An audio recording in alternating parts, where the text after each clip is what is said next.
నమస్తే రమగారు. నమస్తే జయ. రమగారు, సాధారణంగా ఇంట్లో బెడ్రూము మనం పడుకోవటానికే వాడతాం. హాల్లో కూర్చుంటాం, డైనింగ్ రూమ్లో తింటాం. ఇన్ని అవకాశాలు లేనప్పుడు ఒకే రూమ్లోనే అన్నీ చేసుకుంటూ ఉంటాం. కానీ తినటం, పడుకోవటం, చదువుకోవటం, కూర్చోవటం అంతా కూడా మంచాల మీదే జరిగిపోతూ ఉంటాయి కొన్ని ఇళ్లలో. పిల్లలు మరీ ముఖ్యంగా చదువుకోవటం, తినడం అంతా కూడా మంచం మీద. ఎంత చెప్పినా, ఎన్నిసార్లు చెప్పినా కూడా ఆ అలవాటుని మార్చుకోకుండా ఉంటారండి. అంటే అవకాశం ఉన్నప్పుడు, ఇప్పుడు అందరి ఇళ్లలో అన్నీ ఉంటాయా అని కాదు, అవకాశం కుదిరినప్పుడు. అసలు ఇది ఎంతవరకు కరెక్టు? దీనివల్ల ఏమైనా చెడు జరిగే అవకాశం ఉంటుందా? అంటే తినొద్దు అని ఒక మాట రూపంలో చెప్పేసి వినరు, లేదా చదువుకోవద్దు, చదువు రాదు, చదువుకుంది మర్చిపోతావు, అలా అంతవరకు చెప్పగలుగుతాం. అంతకు మించి ఇంకేమన్నా మనం చెప్పి వాళ్ళని మార్పించవచ్చు అంటారా?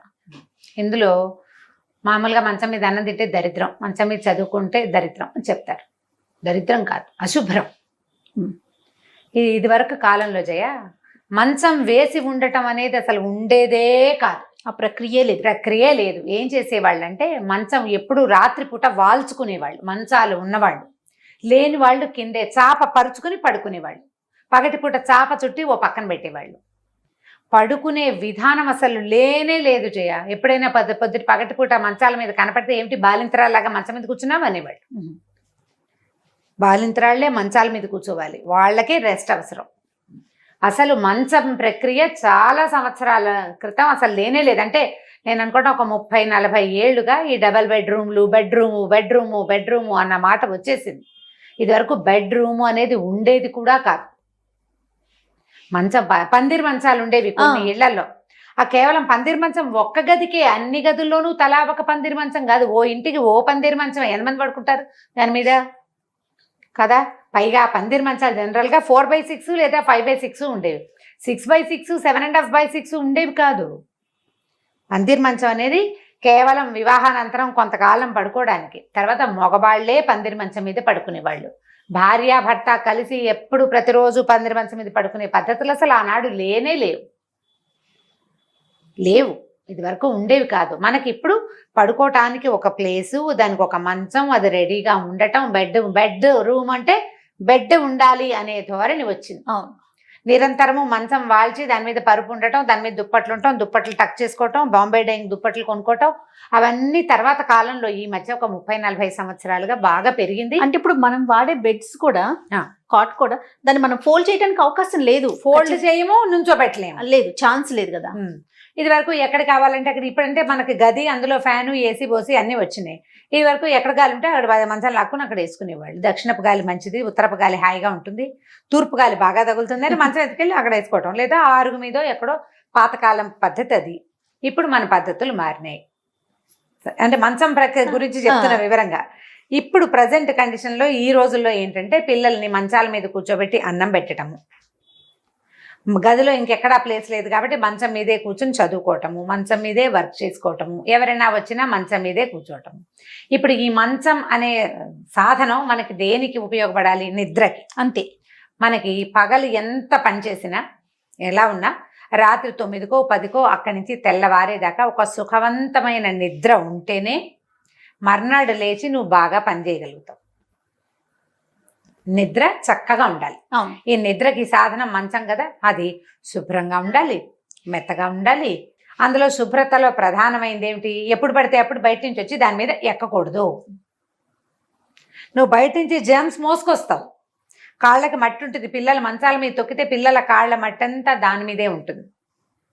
ప్రింట్స్ అన్ని పడిపోతాయి, ప్రింట్లు పడతాయి, దుమ్ము. పిల్లలు బయట నుంచి తెస్తారు, ఏమైనా అక్కడ కూర్చొని తింటారు. తినేసరికల్లా ఎంతో కొంత ఆహార పదార్థం కింద పడుతుందా?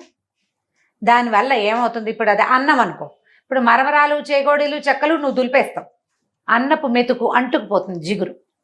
అన్నము ఒక రోజు గడిచేసరికి ఫర్మెంట్ అయి పాడవుతుంది, తెలుసు కదా మనకి. అవును. అయితే బ్యాక్టీరియా డెవలప్ అవ్వదా?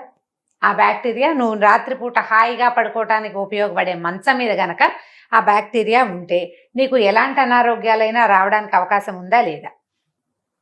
ఉన్నది. ఇది ప్రధానమైన విషయం. అది మంచం మీద తినకూడదు అని ఎందుకు ఖచ్చితంగా చెప్తారంటే, ఈ తినడం వల్ల నీకు జబ్బు చేస్తుందనో, లేకపోతే నీ ఇంటికి దరిద్రం వస్తుందో పెద్దమ్మ గారు పరిగెత్తుకొస్తుందని కాదు. నీ అశుభ్రం వల్ల నీ ఆరోగ్యం సర్వనాశనం అయిపోతుంది. అది మనమే చేసుకోవటం. అందుకని తినకూడదు, మొదటిది. చదువుకోకూడదు. ఈ మంచము పడుకునే సాధనం కదా, అక్కడ కూర్చుంటే కాసేపటికి ఉరుగుతారు, పక్కకి ఒడ్డిగిలుతారు, పడుకుని చదువుతామంటారు, రిలాక్స్డ్ గా ఉంటారు. రిలాక్స్ అయితే ఇంకేముంది చదువు. అవును, చదువు నువ్వు స్ట్రైట్ గా కూర్చొని పుస్తకం మీద దృష్టి పెట్టుకుని వీపుని దాని మీదకి కొన్ని డిగ్రీల యాంగిల్లో ఉంచితే నీ బ్రెయిన్ బాగా యాక్టివ్గా ఉండి చదివేది నీ బుర్రకెక్కుతుంది. నువ్వు ఇలా పడుకుని నావెల్ చదివినట్టు చదువుతారండి పిల్లలు, చదవరు అట్లా. అవునండి, చేస్తారు కదా. పోనీ ఈ మంచం మీద ఏదైనా పెట్టుకుని రాసుకుంటారు అనుకో, అన్ఈవెన్ కాబట్టి కదులుతూ ఉంటుందా? హ్యాండ్ రైటింగ్ నీట్గా వస్తుందా? రాదు. అంచేత సరస్వతి దేవుని అవమానించినట్టు పుస్తకాలు మంచం మీద పెడితే సరస్వతికి కోపం వస్తుందని నిన్ను భయపెట్టారు. భయపెట్టకపోతే నువ్వు వినవు కదా. మనుషులు భయం పెట్టకపోతే వినరు. దేవుడి పేరుతోటి కూడా భయపెట్టాల్సిందే మిమ్మల్ని. సాధారణ భాషలో చెప్తే అర్థం చేసుకోలేకపోతాం. భయపెడితేనే వింటావు. నీ దరిద్రం, నీకు డబ్బులు రావు, నువ్వు దుంపనాశనం అయిపోతావంటే అమ్మో డబ్బులు లేకపోతే ఎలాగా అని జాగ్రత్తగా ఉంటాం. ఇలాంటి కారణాలు చెప్పేమనుకో, మాకు అలాగే ఉండదు, మా అబ్బాయిని పడుకొని ఎవరు, నేను కూర్చోబెట్టి చదివిస్తాను అని చెప్తారు. సమాధానం. దరిద్రం అని చెప్తే వింటారు, ఖచ్చితంగా వింటారు. ఈ రెండు. ఈ బయట నుంచి వచ్చిన వాళ్ళు ఫ్రెండ్స్ అందరూ మంచాల మీద చేరితే వీళ్ళల్లో ఒక్కొక్కళ్ళు ఒక్కొక్క రకం అవ్వచ్చు. ఒకడు అన్నం తినో, టీ తాగో, చారు అన్నం తినో, ఒంటి మీద చారు చుక్కలు అవి పడిన వాడు వస్తాడు. వాడి ఒంటి మీద బ్యాక్టీరియా ఎక్కడికి షిఫ్ట్ అయింది? మన మంచం మీదకి. ఒకటి. రెండో వాడు ఏవో రకరకాల ఊళ్ళో చాలా చోట్లకి తిరిగి వస్తాడు. వాడు కాళ్ళు కడుక్కుంటాడు, కడుక్కున్నా వాడి ఒంటి మీద నుంచి అవి పోవు. వాడు తిరిగిన రోడ్ల మీద ఉన్న దుమ్మంతా మన మంచం మీదే కదా. కాబట్టి ఈ ప్రక్రియలు చేయకూడదు. ఇవన్నీ దరిద్రము అది అనుకోకండమ్మా. పూర్తి ఆరోగ్యము ఇందులో ఉన్నది. అపరిశుభ్రత వాటి వల్ల వచ్చే రకరకాల సమస్యలని ముందే తెలుసుకుని మన వాళ్ళు ఇవాళ మనం ఒళ్ళు దగ్గర పెట్టుకుంటున్నాం చూడు, కాళ్ళు కడుక్కుని, చేతులు కడుక్కుని, మొహం కడుక్కుని 100 సార్లు కడిగిందే శానిటైజర్ డబ్బాలు తెక్కునుకుంటాం. అది మనకు ముందే తెలుసు మన పెద్దలకి. అందుకని ఈ పనులు చేయొద్దు అని చెప్పారు. బుక్స్ లో కూడా ఎంత బ్యాక్టీరియా ఉంటుందో జయ. అవునండి, అవును. పుస్తకాల్లో చాలా మందికి నాలుగు తడి చేసుకుని పేజీలు తిప్పుతారు. అవును, అన్ని చోట్ల పెడతారు పుస్తకాలు. స్కూళ్ళల్లో పిల్లలు ఎవరైనా క్లాస్లో పిల్లలకి రకరకాల చిన్న చిన్న వేళ్లకి అనారోగ్యాలు, చిన్న చిన్న చర్మ సమస్యలు ఉంటాయి. వాళ్ళ పుస్తకం మన ఇంటికి వస్తే అది మన మంచం మీద చేరుతుంది. పిల్లాడికే కాదు పెద్దవాళ్ళకు కూడా అంటుతుంది. అందరికీ అంటేస్తుంది. అమ్మ ఇది పాతకాలపు ధోరణిగా, ఒక పురాతన బూజు పట్టిన భావంగా భావించకండి. ఒకవేళ అలాంటి ఉంటే ఆ బూజుని మీ బుర్రలో ఉందని తెలుసుకుని దాన్ని తీసి పక్కకు పెట్టండి. ఎంత చిన్న ఇల్లు అయినా వంట చేసుకునేందుకు ఒక ప్లేసు, మంచం వేసుకునేందుకు ఒక ప్లేసు, తినేందుకు ఒక ప్లేస్. ఇప్పుడు ఈ వంటకి మంచానికి మధ్యలో గ్యాప్ ఉంటుంది. అక్కడ కింద కూర్చుని తినండి. కింద కూర్చుని తినండి. బాస్పెట్లు వేసుకుని కింద కూర్చుని కనుక శుభ్రంగా కంచం నేల మీద పెట్టుకుని తింటే పొట్టకి మంచిది. ఆహారానికి కంచానికి నోటికి అంత గ్యాప్ ఉండాలి.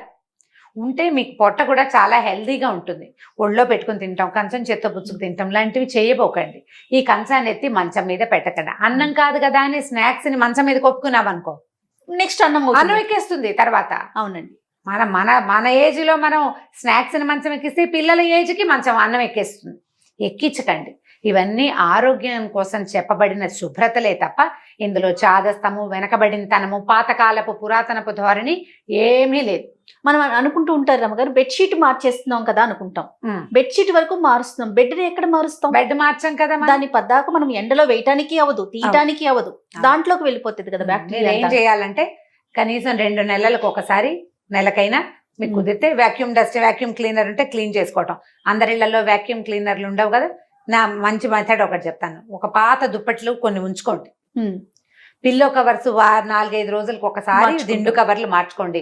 ఎక్కువ జతలు లేవు మన దగ్గర, 3-4 జతలే ఉన్నాయి. శుభ్రంగా ఉతికి ఎండలో ఆరేసుకోండి. పిల్లో కవర్లు మార్చండి. ఈ దిండు పరుపుకి ఆ పై కవర్లు తీసేసి వాటికి ఈ దుప్పటిని, ఒక పాత దుప్పటిని నీళ్లలో తడిపి పిండేసేయండి. గట్టిగా శుభ్రంగా పిండేయండి. నీళ్లు లేకుండా భార్యాభర్త చేరో పక్కన పట్టుకుని గట్టిగా పిండమంటే నీళ్ళు పోతాయి. తడి ఉంటుంది కానీ నీరు ఉండదు. ఈ తడి దుప్పటిని ఎత్తి ఈ మంచం పరుపు మీద, ఆ దిండు మీద పడేయండి, పరిచేసేయండి శుభ్రంగా. తర్వాత మీ ఇంట్లో ఒక క్రికెట్ బ్యాట్ ఉంటే చూడండి, ఒకవేళ క్రికెట్ బ్యాట్ లేకపోతే పాత క్రికెట్ బ్యాట్ ఎక్కడ కనపడినా ఒకటి తెచ్చి పెట్టుకోండి ఇంట్లో. బ్యాట్ పుచ్చుకుని చితకొట్టేయండి ఆ పరుపుని, ఆ దిండుని. దాంట్లోంచి పైకి లేచిన దుమ్మంతా ఈ తడి దుప్పటికి అంటేస్తుంది. దుమ్మంతా బయటకు వచ్చేస్తుంది. దుప్పటి మళ్ళీ ఉతికి శుభ్రంగా ఆరేసుకోండి. ఆ దుప్పటిని జాగ్రత్త పెట్టుకోండి. సోఫాలను కూడా మనం ఇలా చేయొచ్చు. పరుపును శుభ్రంగా ఉంచుకోండి. ఒకవేళ మంచాలు కనుక చెక్క మంచాలు అయితే అప్పుడప్పుడు ఒక 6 నెలలకు ఒకసారి మనం ఇల్లు బాగు చేసుకునేటప్పుడైనా ఆ పరుపును తీసి పక్క పెట్టి ఈ మంచాల సందుల్లో శుభ్రంగా బూజు గీజు ఉంటే తుడిచేసేయండి. లైట్గా కిరోసిన్ లాంటివి ఏమైనా అప్లై చేయండి. దాని మీదకి జర్మ్స్ అంటకుండా శుభ్రంగా ఉంచుకోండి. వీటి మీద అన్నం తింటాం కానీ, చదువుకోవటం కానీ, ఇతరత్ర కార్యక్రమాలన్నీ చేయొద్దు. మంచం మీద ఏం చేయాలో 100% ఆ ఒకటే చేయండి, వేరేవి చెయ్యొద్దు. ఒకవేళ పసిపిల్లలు చిన్నపిల్లలు ఉంటే తరచూ పీసిపోసే పిల్లలు ఉంటారు, పాపాయిలు ఉంటే తడి తగులుతూ ఉంటుంది కదా, మంచి రబ్బర్ షీట్ ఏదైనా కొన్ని వేసుకోండి. పై దుప్పట్లు మార్చుకుంటూ ఉండండి. మంచాన్ని తడవనివ్వకండి, పరుపుని తడవకుండా ఉంచుకోండి. దానివల్ల జర్మ్స్ రాకుండా ఉంటాయి. ఇవాళ మనం పడుతున్న చాలా జాగ్రత్తల్లో ఈ జాగ్రత్త చాలా ముఖ్యమైనది. ఎందుకంటే మనం రాత్రంతా దాని మీదే పడుకుంటాం కాబట్టి రాత్రంతా పడుకుంటాం. మన బాడీ రిలాక్స్ అయ్యే టైంలో దీని మీద ఉన్న జర్మ్స్, బ్యాక్టీరియా, ఏదైనా నల్లులు, చీమలు అవన్నీ మన మీద దాడి చేయకుండా దీన్ని శుభ్రంగా ఉంచుకోండి. ఎలా అంటే మంచాన్ని కంచం ఎట్లా శుభ్రంగా తొంగుకుని పెట్టుకుంటామో మంచాన్ని అట్లా ఉంచుకోవాలి. సూపర్, చాలా బాగుంది రమ్మ గారు. ఖచ్చితంగా పిల్లలకి కొంచెం వివరంగా ఇలా చెప్తే కనుక వాళ్ళు కూడా ఫాలో అవుతారు. రైట్ రమ్మ గారు, ఇంకొక టాపిక్తో మళ్ళీ కలుద్దాం. నమస్తే. నమస్తే జయ. ఇక ఈ వీడియో కనుక మీకు నచ్చినట్లయితే లైక్ చేయండి, షేర్ చేయండి. మరిన్ని ఇంట్రెస్టింగ్ వీడియోస్ కోసం మా ఛానల్ని సబ్స్క్రైబ్ చేసుకోండి.